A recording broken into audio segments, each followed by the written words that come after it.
श्री प्रिया प्रीतम की अहेतु की कृपा करुणा के फलस्वरूप हम सब देवर्षि नारद जी के बताए हुए भक्ति सूत्रों की स्मरण कर रहे थे। इन सूत्रों को जो जान जाता है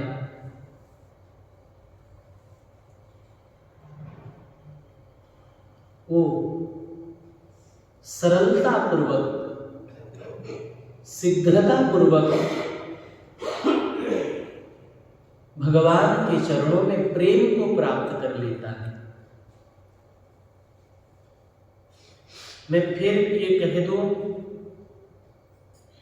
संसार में जो बहुत सुंदर है दिखने में शरीर से,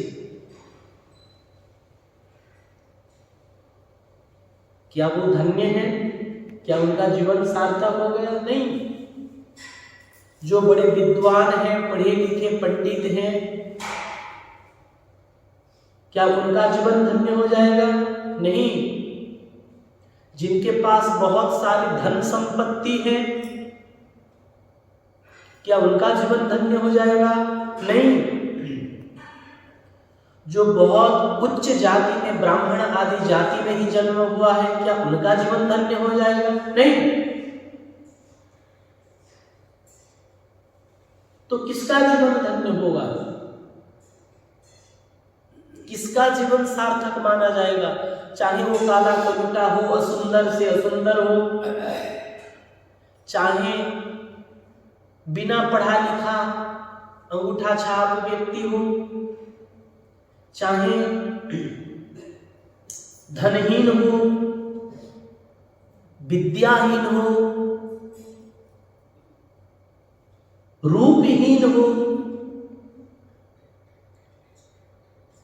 छोटी जाति में जन्म हुआ हो, कोई भी व्यक्ति हो, लेकिन वो भगवान के प्रेम को प्राप्त कर लेता है तो उसका जीवन धन्य हो जाता है। भगवान धन नहीं देखते, भगवान रूप नहीं देखते, भगवान विद्या को नहीं देखते। भगवत प्राप्ति के लिए केवल एकमात्र भगवत प्रेम पर्याप्त है। प्रेम से ही भगवान मिलते हैं। राम ही केवल प्रेम प्यारे। तो वो प्रेम मिले कैसे, इसी का सूत्र हम लोग चर्चा कर रहे हैं। 5 सूत्रों की चर्चा कर चुके हैं। आज 6 नंबर श्लोक के सूत्र की चर्चा हम सब करेंगे। देवर्षि नारद जी कह रहे हैं कि यद ज्ञात्वा मत्तो भवति स्तब्धो भवति आत्मारामो भवति। हम लोग प्रेम लक्षणा भक्ति के स्वरूप की चर्चा कर रहे हैं कि प्रेम लक्षणा भक्ति का स्वरूप क्या है, किसे कहते हैं भक्ति, जिसको भक्ति मिल गया उसका स्वरूप क्या होता है, इसकी चर्चा हम लोग कर रहे हैं। देवर्षि नारद जी कहते हैं कि जिसको परम प्रेम रूपा भक्ति को प्राप्त कर लेता है अथवा जान लेता है तो मनुष्य प्रेम लक्षणा भक्ति को प्राप्त करने पर उन्मत्त हो जाता है, स्तब्ध हो जाता है, शांत हो जाता है और आत्माराम बन जाता है। भगवत प्रेम प्रकट होते ही मनुष्य को पागल कर देता है। कहते हैं ना, दीवाने पागल होते हैं। जो प्रभु प्रेम में डूब जाता है, जो प्रभु प्रेम में पग जाता है, जैसे पागल की दशा क्या होती है, हम लोग कहते हैं जो सांसारिक पागल है, कौन क्या कह रहा है, इसकी परवाह करते पागल?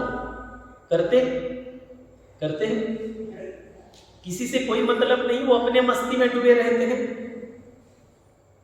इसीलिए जो भगवत प्रेम करना चाहता है, सबसे पहली बात यह है कि कौन क्या कह रहा है इस बात का ध्यान न दे।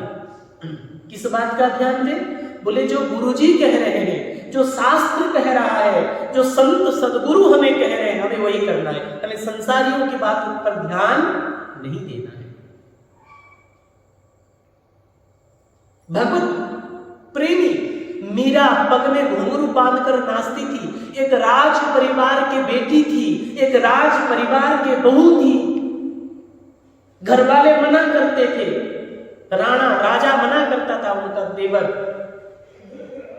लेकिन मीरा सुनती थी नहीं।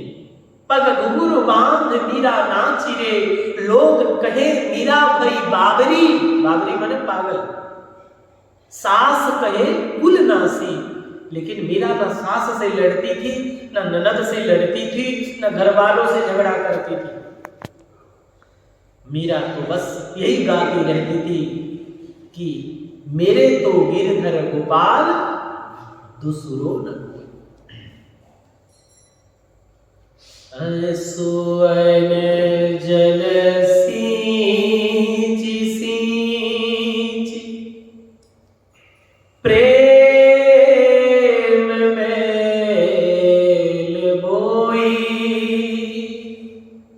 असुवन जल सींच सींच प्रेम बेल बोई।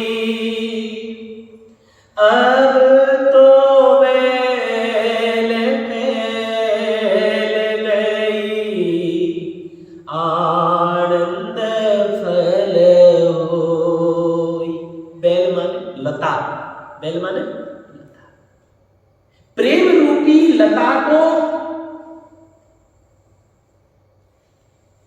बढ़ाने के लिए कौन से जल चाहिए? आंखों का जल, आंखों का आंसू, प्रेमाश्रु। वो आंसू संसार के लिए न हो, संसार की किसी व्यक्ति के सुख दुख से न हो, मान अपमान से न हो, निंदा से न हो। वो आंसू प्रभु के लिए हो, केवल संसार के लिए नहीं। असुवन के जल से प्रेम रूपी लता को सींचा जाता है, और जब वो प्रेम रूपी लता विशाल रूप लेता है तो उसमें एक फल आता है। वो फल का नाम क्या है? अब तो बैल फैल गई, आनंद फल होई। एक आनंद रूपी फल मिलता है।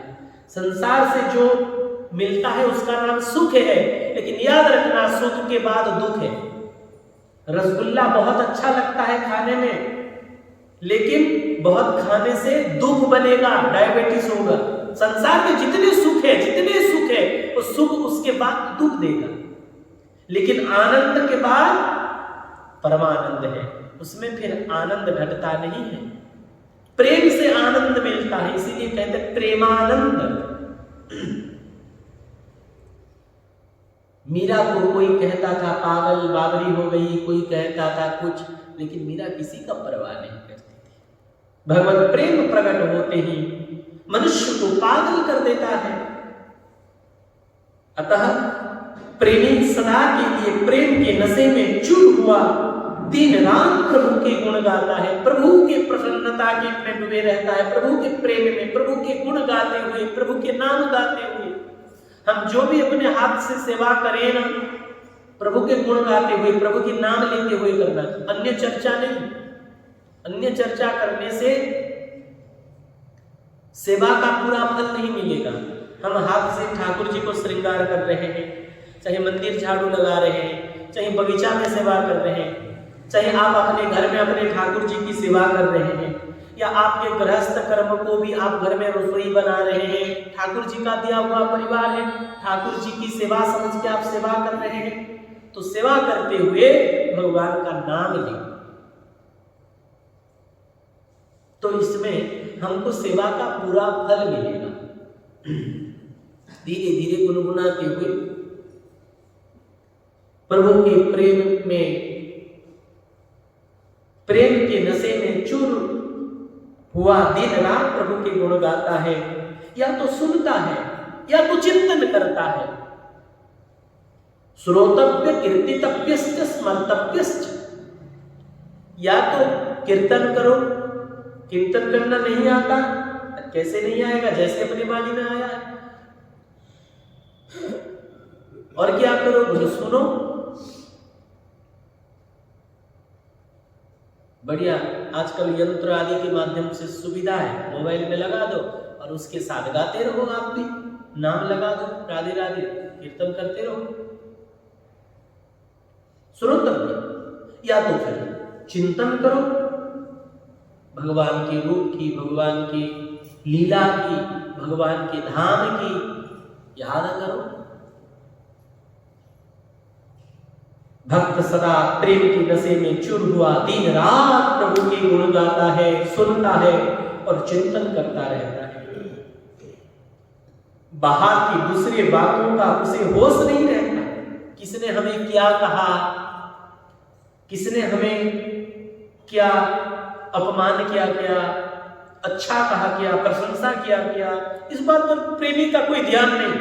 जैसे पक्षी शब्द करते हैं ना, चें करते हैं, उस पर हमारा ध्यान जाता है क्या? नहीं, वो पक्षी अपने रास्ते पे चें कर रहे, हम नहीं सुनते उस पक्षी की बात, अपने काम में लगे रहते। इसी प्रकार संसार के कोई हमें प्रशंसा भी करे तो भी सुनो मत। प्रशंसा तो ज्यादा खतरा है, निंदा में तो कम से कम व्यक्ति सावधान रहता है, प्रशंसा में फंस जाता है, अहंकार आ जाता है। किसी की प्रशंसा को भी सुनो नहीं और किसी की निंदा को भी सुनो नहीं। भक्त नहीं सुनता। जैसे पागल मनमानी बकता है, अपने मन की करता है, इसी प्रकार वह प्रेमोन्मत्त प्रभु की चर्चा में तल्लीन रहता है। प्रभु की चर्चा में जिसको अच्छा लगा है सुने, जिसको अच्छा न लगा भले ही वो चले जाए, लेकिन प्रभु चर्चा के अलावा अन्य चर्चा अपने को नहीं करना है, तल्लीन रहता है, क्योंकि उसके मन को यही अच्छा लगता है। भागवत में कहा गया है, शृण्वन् सुभद्राणि रथांगपाणे यन्मानि कर्माणि च यानि लोके गीतानि नामानि तदर्थकानि गायन् विलज्यो विचरेद संगः। क्या बात है। एवं व्रतः स्व प्रिय नाम कीर्त्या जातानुरागो द्रुतचित्त उच्चैः हसत्यथोरो धितिरो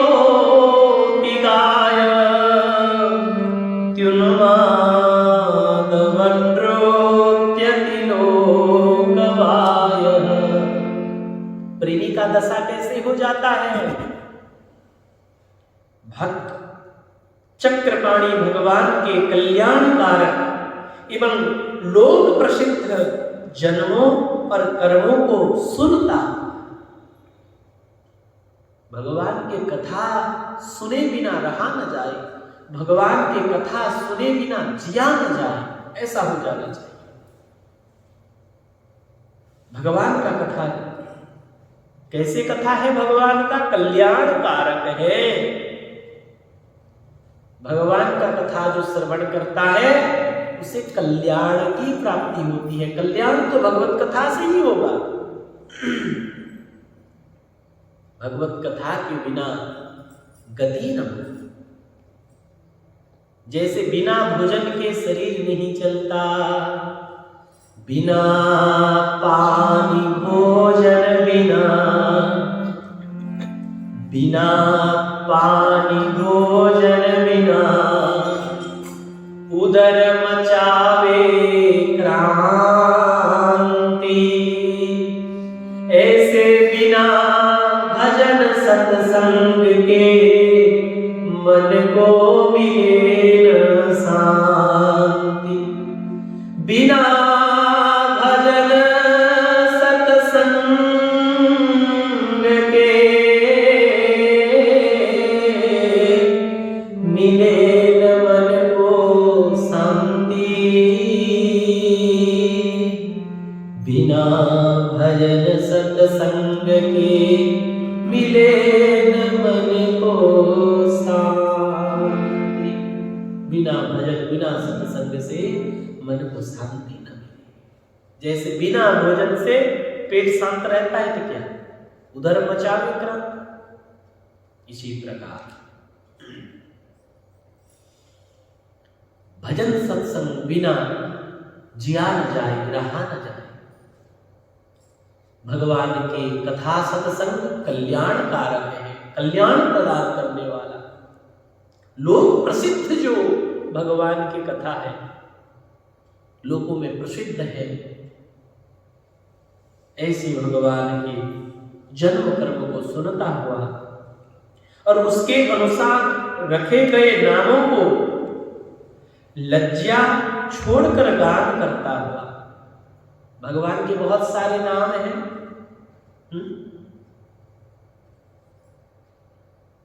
राम, कृष्ण, हरि, राधे, सीता, ये सब भगवान की मधुराति मधुर नाम है। लीला को सुनकर भी बहुत नाम है, माखन चोर, मनमोहन, श्याम सुंदर, रास विहारी, ये सब भगवान के विभिन्न लीलाओं को सुनते हुए प्रेमी लोग नाम रखे हैं ठाकुर जी का।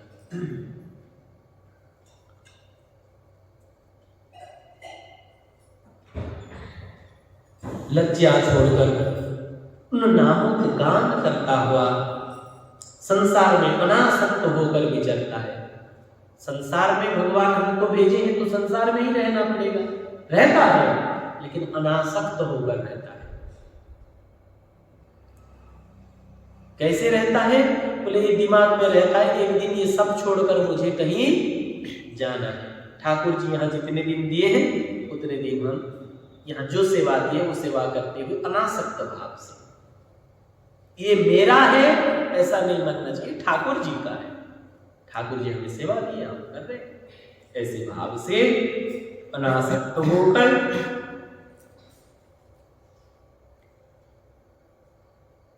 विचरता है। इस प्रकार का व्रत धारण कर वह अपने प्रियतम प्रभु के नाम संकीर्तन में प्रेम हो जाने के कारण द्रवित चित्त हुआ उन्मत्त के समान कभी अलौकिक भाव से खिलखिलाकर हंसता है। जब प्रेम कीर्तन करते करते ये अनुभूति होती है कि प्रिया प्रीतम मेरे ओर देख रहे हैं, मैं कैसे कीर्तन कर रहा हूं, मैं कैसे बजा रहा हूं, कैसे गा रहा हूं, मैं बैठा हूं, प्रिया प्रीतम की दृष्टि मुझ पर है, बड़ी प्रसन्न से खिलखिलाकर हंसने लग जाता है। कभी रोता है जब उसको ये याद आता है कि मैं मेरे प्रिया प्रीतम से बिछुड़ा हुआ हूं, संसार के किस माया में फंसा हुआ हूं।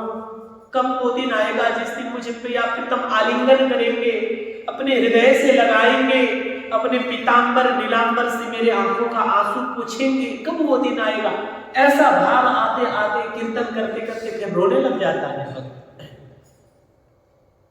रोने लग जाता है।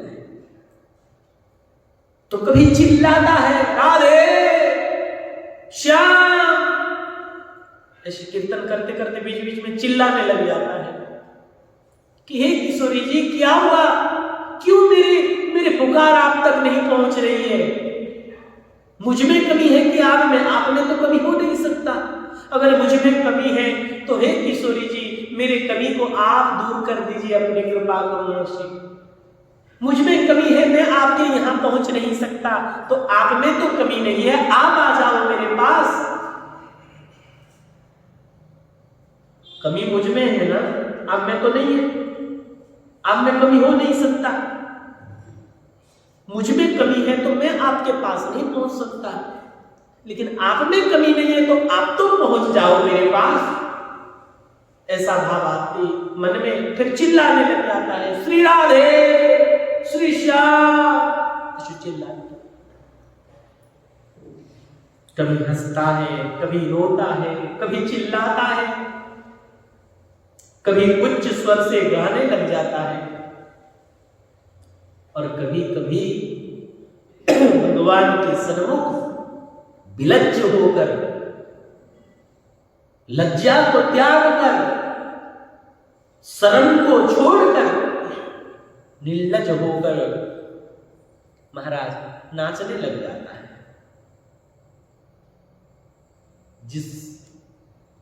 जिसमें लज्जा है वो नाच सकता है क्या? नहीं नाच सकता। विलज्ज होकर, लज्जा को त्याग कर भगवान के सामने हाथ उठाकर नृत्य करने लग जाता है, नाचने लग जाता है। यूं उन्मत्त की तरह आचरण करता हुआ प्रेमी आनंद में भरकर कभी चुप हो जाता है, कभी तो एकदम शांत बैठकर चुप हो जाता है। प्रभु का झांकी का दर्शन हो रहा है, मधुर मधुर रूप को देख रहा है, कुछ नहीं, बस शांत बैठा है प्रभु के रूप में छका हुआ, शांत होकर कभी बैठ जाता है। यह स्तब्धता उसकी पूर्ण कामता का परिचय देती है। वो शांत बैठा है तब समझ लेना कि प्रिया प्रीतम उसको आलिंगन कर रहे हैं, हम नहीं देख पा रहे, उसको आलिंगन कर रहे हैं ठाकुर जी। प्रभु की मूर्ति हृदय में प्रकट हो गई, रूप माधुर्य आनंद मत्त होकर भक्त ध्यान मग्न हो गया। हम लोग अभी राम कथा सुन रहे थे कुछ दिन पहले, यहाँ एक भक्त जी की चर्चा श्रवण कर रहे थे। कौन से भक्त? बोले श्री सुतीक्ष्ण जी महाराज। उनकी दशा वर्णन करते हुए गोसाई जी वर्णन कर रहे हैं कि मुनि मगमाज अचल हुई वैसा, पुलक शरीर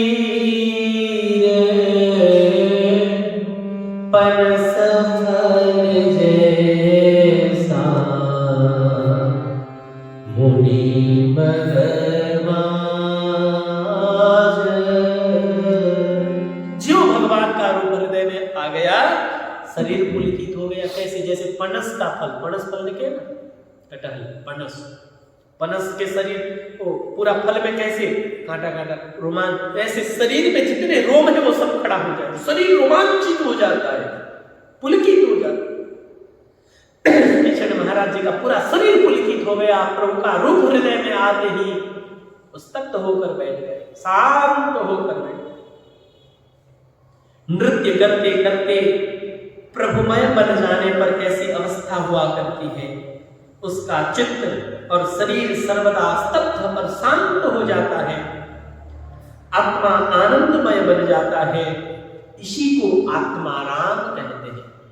फिर उसे और किसी में अच्छा नहीं लगता, और कोई बात, खाना पीना सोना मान सम्मान प्रतिष्ठा वैभव, फिर उसमें आकर्षित नहीं होता, उसमें रमण नहीं करता है। नहीं खान पान ते ही भावे है, नहीं कोमल वसन सुहावे है, सब विषय लगे नहीं खारा है, हरि आसिक का मग न्यारा है। उसको और कुछ भी अच्छा नहीं लगता। अच्छा प्रभु प्रेम अच्छा लगता है, कीर्तन अच्छा लगता है, नाम अच्छा लगता है, ठाकुर जी की सेवा अच्छा लगता है। इसे कहते हैं आत्माराम।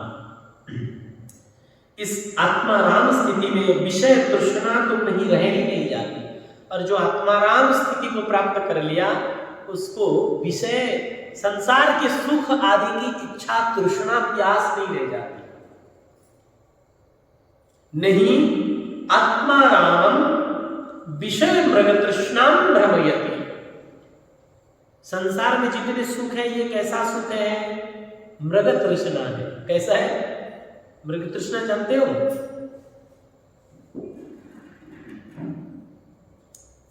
गर्मी के दिनों में स्थल में जल का भ्रम होता है, ज्यादातर रेगिस्तान में होता है, राजस्थान आदि में, जहां बहुत अपने यहाँ भी नदी में जो बालू होता है, पानी नहीं होता गर्मी दिनों में, नदी सूख जाता है तो बालू में ही जल का भ्रम होता है। बड़ी बड़ी नदियों में बंदरों को ऐसा लगता है कि पानी है, झलझला जैसा पानी जैसा दिखता है।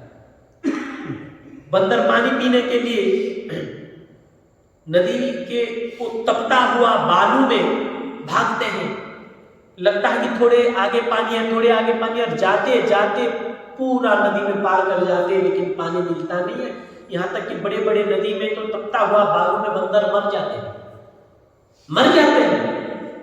किलोमीटर किलोमीटर जब है और पानी है ऐसा सोचते हुए जब पानी के भ्रम में आगे बढ़ता है बंदर, तो जाते जाते तपता हुआ बालू में छटपटाकर मर जाता है, लेकिन पानी मिलता नहीं है। इसी प्रकार संसार में सुख नहीं है। जो संसार में सुख पाने के लिए भागते हैं, भागते भागते भागते भागते एक दिन अपना दम तोड़ देते हैं, लेकिन संसार से कोई सुख मिलता नहीं, परम विश्राम मिलता नहीं, परम आनंद मिलता नहीं है।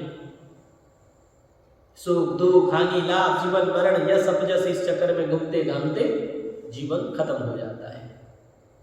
इसीलिए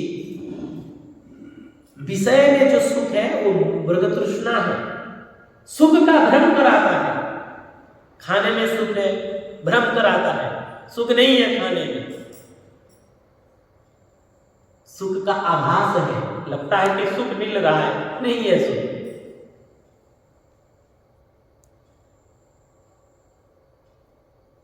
अगर सुख होता तो बहुत लोग ऐसे हैं जिनके पास कुछ भी खाना चाहे तो कोई अभाव नहीं, क्या वो सुखी है? वो जो चाहे वो खा सकते हैं। हजारों रुपया की चाय पीते हैं, ऐसे हम सुनते हैं कि इतने धनी परिवार आदि हैं जो सुबह उठने से एक चाय पीते हैं तो चाय भगवान जाने 50,000 की कितने की एक कप की चाय पीते हैं रोज। क्या उनको पूछा जाए तुम सुखी हो? नहीं है, वो लोग भी सुखी नहीं, परेशान है।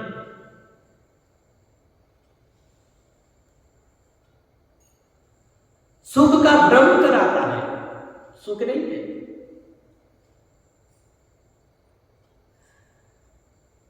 अन्य किसी का ज्ञान नहीं रहता।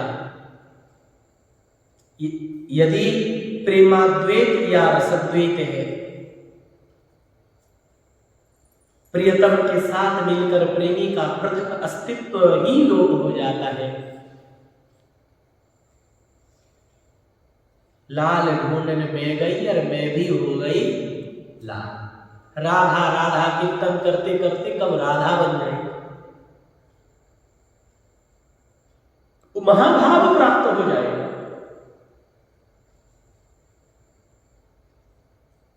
इसीलिए देवर्षि नारद जी कहते हैं जो प्रेम लक्षण भक्ति को प्राप्त कर लेता है वो मनुष्य उन्मत्त हो जाता है, पागल की जैसे हो जाता है।